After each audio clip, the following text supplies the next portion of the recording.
Welcome to Pathways to Success, where we aim to build and encourage diversity among health professionals. Through casual conversations with trainees and professionals, our goal is to support the social and emotional well-being of aspiring doctors of color. Here, you can get tips on writing personal statements, interviewing, networking, school selections, and much more. Join us as we inspire and nurture the next generation of Black doctors.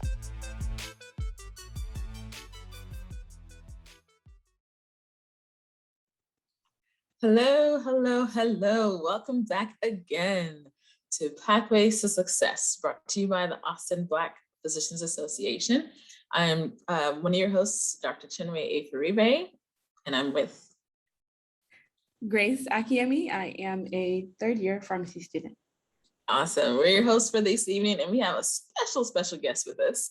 We have Dr. Wendell Williams. We're going to be talking today about the MCAT, MCAT, one of those milestones along the pathway to becoming a physician. Dr. Wendell Williams, do you mind introducing yourself for our guests, please? Hello, I'm Dr. Wendell Williams. I'm a semi-retired cardiologist, and I've recently taken over the chairperson or chairmanship of the ABPA MCAT Scholarship Committee. Yes, thank you. And he's been working very, very hard to get our aspiring docs prepared for our upcoming scholarship enrollment. And so this scholarship is really based on the idea that we need to support our students as they're preparing for the standardized exam. We have named it after one of our founding members, Dr. Timothy George. And so is something that is just really the foundation of the services that we offer through our organization. And so we'll talk a little bit more about that. But first, let's talk about the MCAT, okay? The MCAT is one of those, rites of passage kind of ideas, and every discipline has it, right? So for the lawyers, it's the LSAT. For pharmacy, Grace? What's the exams you guys have to take? PCAT. The PCAT. So there's always that one big exam that allows you to enter into a particular phase. So the MCAT is an exam that undergrads, so usually either your sophomore year or junior year in college, you prepare to take this exam that will then, set you up for entering medical school. Now with the pandemic and, there's some variations that are happening, but still the MCAT is still here to stay and is still required for success in order to enter into medical school. Now for underrepresented minorities or students of color, there's just been, and it's across the board, we've been hearing and seeing that they don't always necessarily score as high on this exam. And so sometimes that can be a deterrent into getting into med school. And there's so many different reasons for that, so many different barriers to being able to score high in standardized tests. And Grace, what do you think? Like we've been talking about, like, what is it about these standardized exams and why is it so challenging for some of us? Yes, honestly, I will say, standardized exams, I think a lot of people say the barriers are like, oh, I'm not good at test taking, or this exam is just too big for me, or I don't know how well I can, succeed on this exam. And so I think one of the biggest things I have learned is that preparing for the exam is what can allow you to succeed on the exam. Giving yourself enough time and allocating that time for the exam is like a foundational thing that can help students, score and exceed their expectations. But honestly, the biggest barrier I say is the encouragement, the confidence, the resources to take this exam. Yeah, resources. Let's talk about resources. Dr. Williams, what do we know about preparing for the MCAT and how that fits into what you're doing through ABPA regarding the scholarships committee? What the committee is doing is taking applications, and then from those applications, we choose students to give the scholarships What the scholarship will do is to pay for a preparatory class for the MCAT. And we have used Kaplan and Princeton in the past. And it's very important that in order for you to do well on a test, you have to have practice, you have to prepare for it. Like we had said earlier, a lot of socioeconomic, racial issues come up. And back in the 1970s, 80s, 90s, we tend not to do as well on standardized tests. We have the basic knowledge, it's in there, but getting the knowledge out in a standardized test format is usually more challenging. The way you overcome that is by practice and getting used to the test. And we've shown that the numbers, go up much higher. The goal is to get into medical school. The MCAT is a tool and it's a step to get into medical school. Once you get in there, you have the knowledge, you have the ability to learn and to be a good physician. Definitely. Yeah, and you mentioned a couple of the organizations that offer these preparatory courses, and it's one of those things where, even in high school, there are some, preparatory courses even for the ACT, or the SATs, and it's kind of within those same realm. And what you guys have mentioned about like preparation, for some cultures, it's one of those things where they think, well, I went to school, right? I'm in class and, I'm learning what the teachers are teaching in the classroom, but like, what are we finding about that? Like in terms of how the school is training folks to become doctors and how that correlates with the standardized tests and what we need to do to prepare for that. Like, is it okay just to learn what you're learning in class? Not at all, if I might add. I think that is also part of the misconception is that, oh yeah, I'm in school, I've taken biology, chemistry, organic, you name it, physiology. No. I've taken it all, I should do well on this MCAT, no problem, PCAT, whatever, I should do astronomically well. But the exam is not based off of the classes you've taken. The exam is based off of the exam itself. So instead of, I've learned that instead of like, it's more like setting aside time to study the exam itself and understand what each component of the exam is asking you. So it's like, how people used to say, practice makes perfect. It's like perfect practice is what makes perfect. But if you're practicing the wrong thing, you're not going to succeed to the extent at which you think.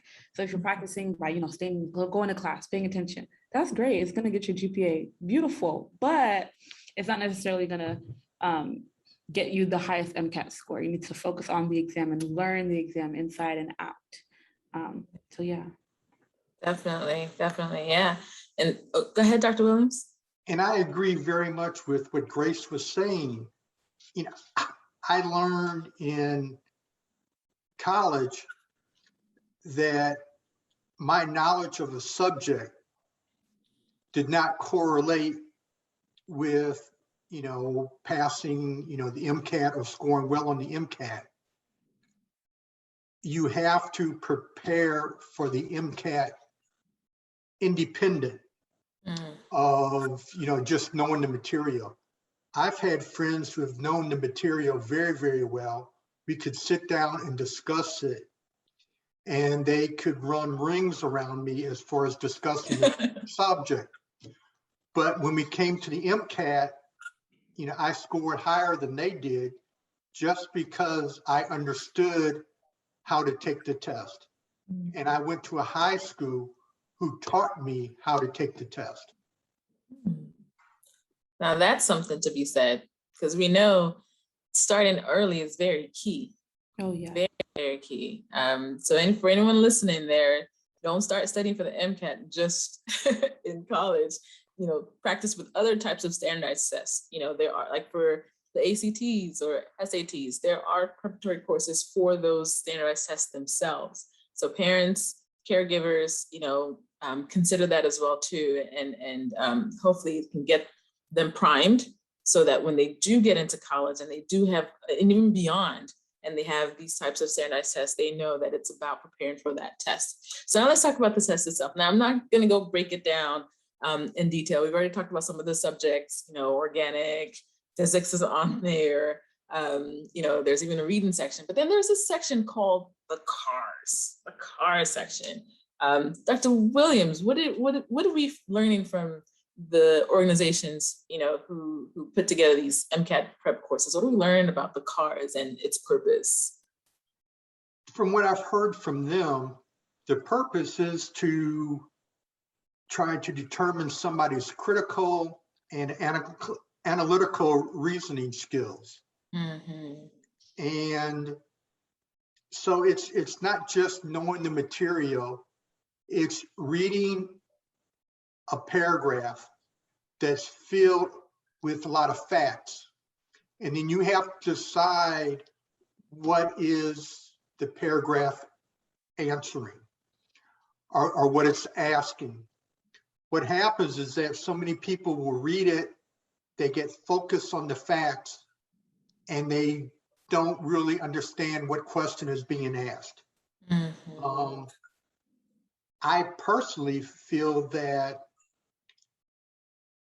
English teachers can really help you on that part of the test. Mm-hmm. I've taken tests before where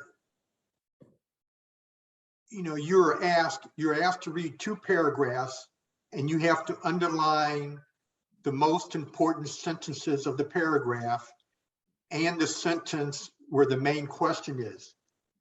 That is totally different than from just having the basic knowledge. Mm-hmm. And so there are special tests you can take to prepare yourself to take cars. Cars is worth 1/4 of the points that you get on an MCAT exam. Mm-hmm. And it's been shown that not only do we have problems with the standardized test, but the CARS test is something even way different than we've been trained mm-hmm. in grade school, in high school, and college. We don't usually take tests of that format. And so that's something that you have to learn. Yeah, Definitely. And to your point as well too, some of the ways that they have recommended students to prepare for the CAR section include reading high-level writing, such as articles that can be found in the New York Times, the Wall Street Journal, the New Yorker, Economist, or the Atlantic Monthly. I'm just curious what you all's thoughts are on that. Wow. My response is wow. I'm gonna pull off of something Dr. Williams said. Critically thinking is something that isn't just like, oh, I read it in a book and now I know how to critically think. It takes a learning to an application level. I think that's what makes it super hard. Sometimes in school, it's like, okay, the PowerPoint says John rode the bus. On the exam, it said, true or false, did John ride the bus? And it's very A and B and very simple, but critically thinking and analyzing larger text. So easy to get lost. Now you see a red sign. Now you see, you're adding more details, but you're asking me a question that is not so plain and simple. So I myself have never read any of these articles, but looking at it now, I'm like, I wonder how my writing scores, because we have writing and reading exams on the PCAT too, would have astronomically changed if I understood the preparation and the resources I needed to tap into before taking these standardized exams. So I might just pull up one of these articles just to read now and see what the next generation of future doctors have to do to make sure they are equipped and ready for the MCAT in the class section. Yeah. I was totally surprised by that answer. And when I first saw it, I looked at it and I'm like, I don't know about that. But they have the expertise. Learning how to read articles like that and pull out what's important is what you're going to need to do. And that's something that you can start doing earlier in your career. You can start it in a high school. You can start it in college. You know, a weekend, you can read a couple articles. You know, you can get it on your smartphone and just start doing that to practice it. And after you read it, just jot down what was the main point, what was the conclusion, and get used to thinking like that and analyzing the article that way. Because you're going to need to do that when you're reading medical journals. That's true. I mean, definitely it's applicable. The recommendations are applicable for those who are entering into the field.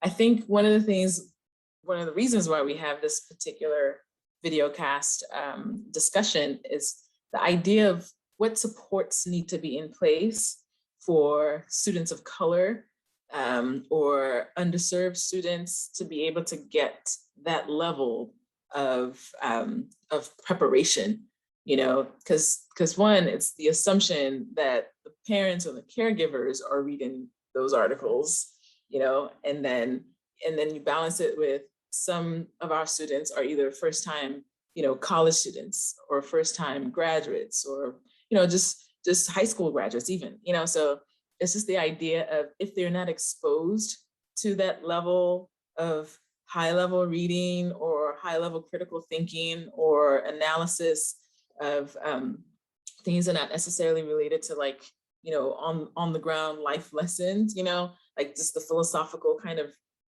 thought processes, you know, if they're not exposed to it, then how will they know, you know, how will they be able to, you know, ingrain that into something that's natural to them. And there's some families and some situations that's something natural, like it's just what they do, it's just what they know. And so I think it's just one of the things where organizations like ABPA, you know, this is why we exist, is to try to kind of, you know, open the minds and open the exposure and provide more exposure to our students so that they can be more prepared. But it's good to know. I mean, someone said it's good to know what's on the memo, right? Once you know what's on the memo, then you can be prepared. But I think sometimes there's this assumption that getting an education is all you need. But then now we're finding that, okay, no, there's more to it, right? There's more that you need to do. And that's all right. As long as we know, then we can step up to the plate and be, you know, come and show up the way that we need to show up. And so with that, because another thing that some critics of the CAR section have pointed out is the idea of being culturally responsive, you know, because there are some students who English is not their first language, right? Or they're first generation Americans, you know, and so it's just the idea of like, how can we not only expose, but then maybe challenge the institution to consider that those who are becoming physicians come from different walks of life, you know, and we'll be serving a more diverse population, you know, and our population, you know, so I think there's just a lot that we can get from it, but because it's here and it's here to stay, it's important for us to just know how to prepare our students better. Okay, any other thoughts on that before we move on?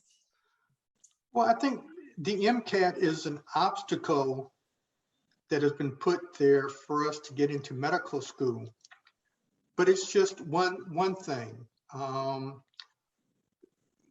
We're sponsoring, you know, with these scholarships, a free MCAT preparatory course. But in addition to that, we're also looking to encourage the students and give encouragement on and above that to let them know that they can achieve. And, you know, they do have the ability to go forward and become physicians. Mm-hmm. We're also, when we have the recipients, we're going to look to have them meet each other, at least in a Zoom call. And by that, you can find other people to maybe form a small study group, and iron sharpens iron. It's one thing to be out there on an island attacking MCAT prep school course. It's another to have 2 or 3 people where you're attacking it together. We're talking about, reading the New York Times article or Wall Street Journal article. It's one thing to read it. It's another thing to read it with 2 or 3 friends and then discuss the article. Yes, very when you true. discuss the article, you're sharpening each other and you're building that up. And part of what our committee is going to try to do is to let you know that MCAT is just one part. You have your experience, you have your GPA, you have your summer internships, you have your different life experiences that you're going to bring to the table. And although we may not be as good in standardized tests, some of our interpersonal skills, some of our life lessons that we have learned puts us ahead of the curve. And we have to know how to express that and let the people on the medical admissions committee know about all of that. Yes, definitely. I'm gonna snap to that. Couldn't agree more. Couldn't agree more. Yeah, no, it's true.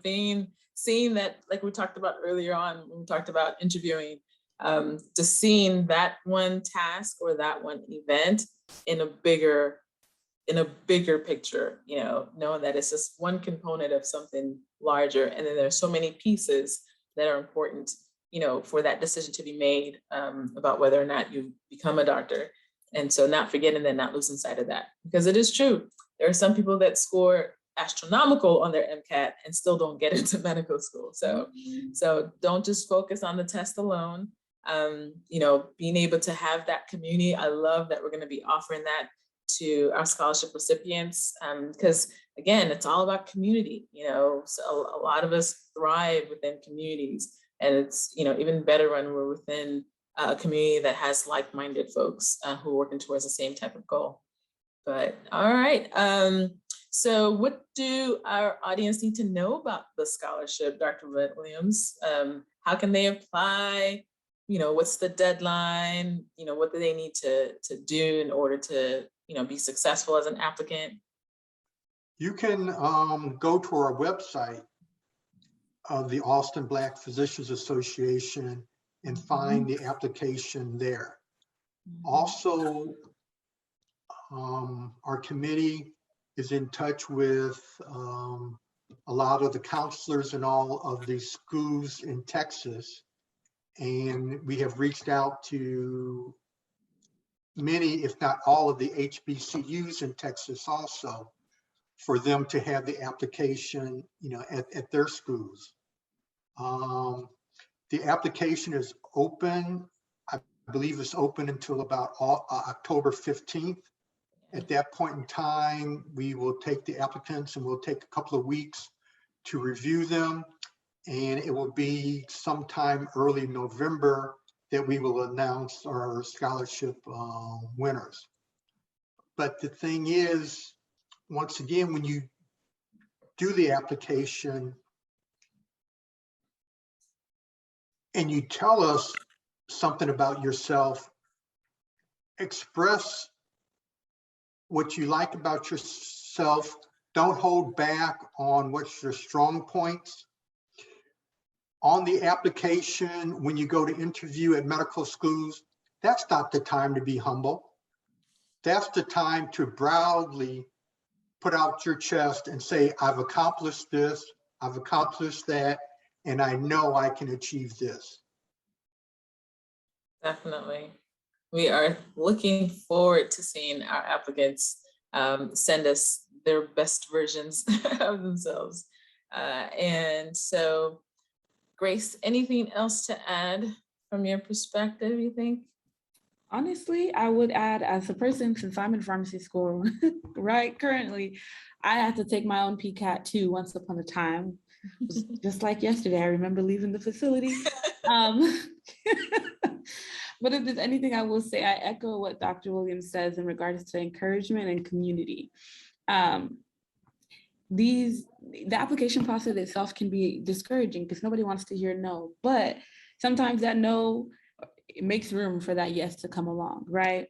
So, but having that encouraging a community of people around you who have either gone through it, like mentors that have gone through it and are encouraging you, or peers even, that are reminding you that, you know, your pathway is already set and destined, you know, it's gonna be all right, you know, you're more than the score that the MCAT gives you, and even if it's great, you're still more than the score, you know? So honestly, just continuing to be that, building that community and staying encouraged, but also be yourself and be transparent, and also share your experiences. My PCAT personally, different story, it was not beautiful at all, but I will say my experiences, my opportunities are unique to me. They make me who I am. They've, you know, molded and shaped me into the person that is passionate about the service that I want to do one day as a pharmacist. So use all that you got, come together with it all. Definitely. I'll tell you this story because as we're talking about the Wall Street Journal, I was born in Nigeria and I moved to the States when I was 8 years old. And one of my fondest memories was with my dad. My dad was a pharmacist. Hey. I remember in Nigeria, my dad would make me read the newspaper, and he would make me like circle words on the side, circle words and write things on the side that I didn't understand. And it was such torture. I can't even tell you. Because I'm saying out there for young people, you know, if you're being asked to read some of these things when you're young, it's like, yeah, it may feel like torture at some point, but there's a reason for it. It will build in you certain types of thought processes or ways of thinking that you may not necessarily appreciate when you're young, but as you get older, it really does come in handy. But yeah, he was making me read, and I was like, I hate reading. Reading is boring. And it's like, well, if it's boring, get a pen in your hand and just start marking. So now looking back, I didn't really see that as you know, an intentional way of practicing my critical thinking skills. But looking back, and I'm just like, oh, so that's what that was for, you know? So just something to keep in mind for those of you out there. Preparation is very key. Don't underestimate how much time you need to prepare for this exam. We can't say that enough. Don't underestimate the amount of time that you need to prepare for this exam. Know your boundaries, know your limits. Don't try to multitask when you're trying to study. Because I think sometimes a lot of us, you know, kind of fall into that habit. It's like, oh, I can study at this time and then, you know, do work and be in this extracurricular activity and be the, you know, in sports and all that. You might need to have dedicated, you know, maybe a month or 2 months or whatever your time allots for you to be able to focus on that. We'll probably have another session where we just talk about some other tips specific to the MCAT. Especially maybe invite some others who either have done well or have found different ways to be more successful on it. But for you, if you're listening and you'd love to be part of our broadcast, feel free to reach out to us. We are at info@austinbpa.com. Dr. Williams mentioned getting the information to apply for the Dr. Tim George Scholarship, MCAT scholarship program, and that's also on our website at info@austinbpa.com. If you'd like to join us, support us, sponsor us, donate. We would love to have that too.